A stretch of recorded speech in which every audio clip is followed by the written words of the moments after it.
हम स्टार्ट करते हैं accounting for partnership basic concept पे हम लोग चलते हैं। चैप्टर 2 है और इनके अंतर्गत हम लोग पढ़ेंगे define partnership and it's list it's essential features. इनके फीचर्स के बारे में हम लोग जानेंगे और पार्टनरशिप किसे कहते हैं इसका डिफिनेशन जानेंगे। Next identify the provision of the Indian partnership act 1932 that are relevant for accounting. इसमें जो इंडियन पार्टनरशिप एक्ट 1932 का प्रोविजन के बारे में हम लोग जानेंगे। Next prepare partnership capital account under fix and fluctuating capital method. Partnership capital account बनाना हम सीखेंगे हम लोग, वो भी फिक्स और फ्लक्चुएटिंग कैपिटल मेथड यानी कि दोनों मेथड के हिसाब से, ठीक ना। Explain the distribution profit and loss among the partners and prepare the profit and loss appropriation account. हम लोग यहाँ पे प्रॉफिट एंड लॉस को डिस्ट्रीब्यूशन पार्टनर के बीच में कैसे करेंगे उनके बारे में हम लोग जानेंगे और profit and loss appropriation account कैसे बनाया जाता है इनके भी बारे में हम लोग जानेंगे।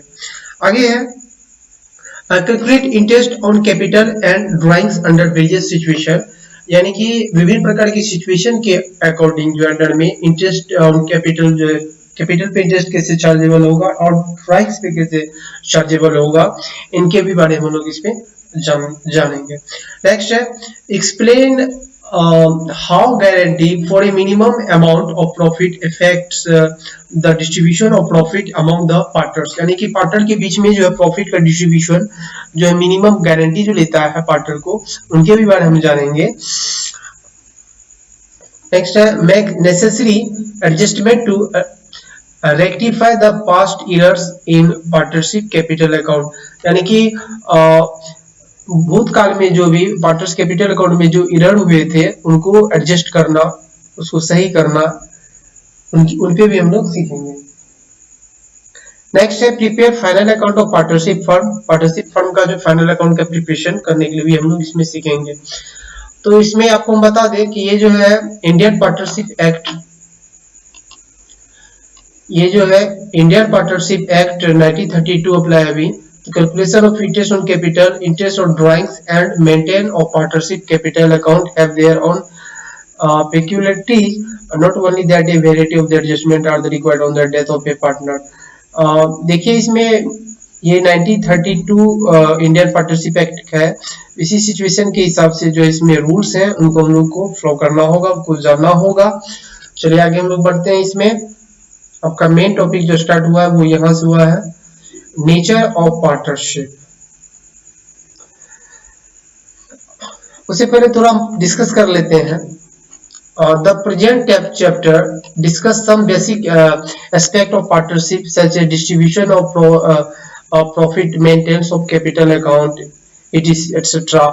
प्रेजेंट इस चैप्टर में हम लोग जो है the present chapter discuss some basic aspect, यानी कि कुछ हम लोग आधारभूत पहलू पार्टनरशिप के आधारभूत पहलू पे हम लोग डिस्कस करेंगे। और प्रॉफिट को मेंटेन करना, उसको बांटना, पूंजी के बारे में जानेंगे।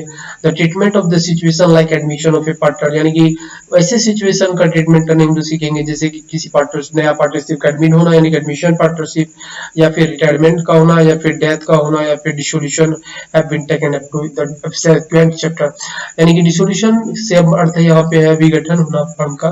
तो इस तरह से हम लोग इनके बारे में जानेंगे। चलिए नेक्स्ट हम लोग चलते हैं नेचर ऑफ पार्टनरशिप पे चलते हैं। तो ये जो नेचर ऑफ पार्टनरशिप, इसका प्रकृति हम लोग जानते हैं कि पार्टनरशिप क्या है। When two or more person joint hands to set up a business and share its profit and losses.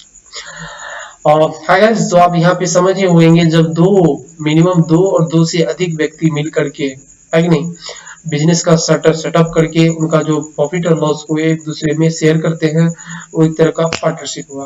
Next आपका they are said to be in partnership, यानी कि वे पार्टनरशिप कहलाते हैं। Section 4 of the Indian partnership act 1932 define partnership as the, यानी कि ये जो सेक्शन 4 के हिसाब से जो है यहाँ पे दिया गया है, कहा गया है कि relation between persons who have agreed to share the profit of a business carried on by all or any of them acting for all।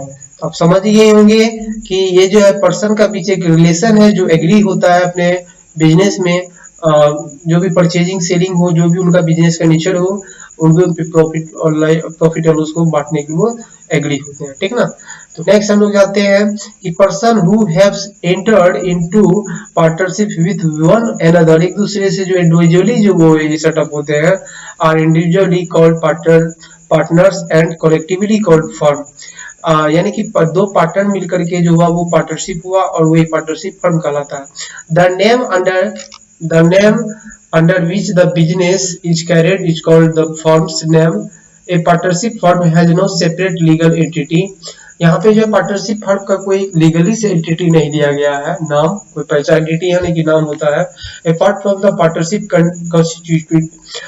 constituting its the essential features of the partnership are।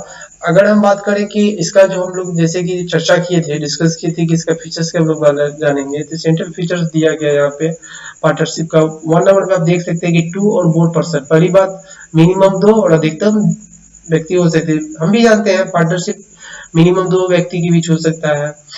और कहते हैं order to form partnership there should be at least 2 persons coming together for a common goals. In other words, other शब्दों में अगर हम बात करें तो the minimum number of the partnership firm can be 2। There is the however a limit और there maximum number by the virtue of the sections 464 of the Companies Act 2013। आप यहाँ पे देख पा रहे हैं कंपनी एक्ट 2013 जो है यहाँ पे 2013 के अकॉर्डिंग ये सेक्शन 464 के अंतर्गत किया गया है। कहता है कि the central government is empowered to prescribe maximum number of partnership in a firm but the number of partners can not be more than 100। यानी कि 100 से ज्यादा नहीं हो सकता। The central government has prescribed the maximum number of partners in a firm to be 50 under rule 10।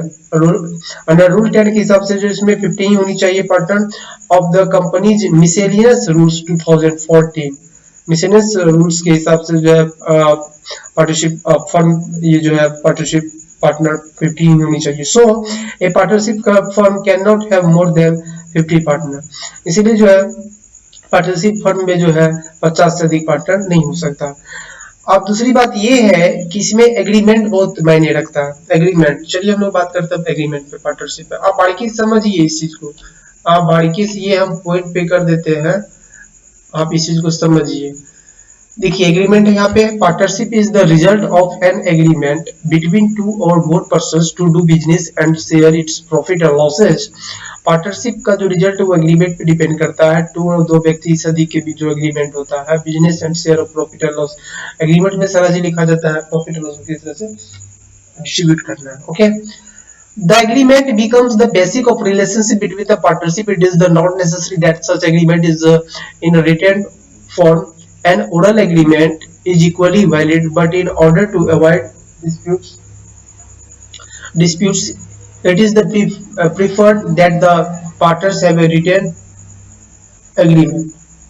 इसमें क्या कहता है, एग्रीमेंट क्या होता है? एग्रीमेंट देखिए, एग्रीमेंट जो दो पार्टनर के बीच में होता है, बिजनेस से रिलेटेड होता है, उसमें लाभ हानि बांटने का सारा चीज दिया रहता है, आप सहमत है तो साइन कीजिए, कुछ इस तरह से।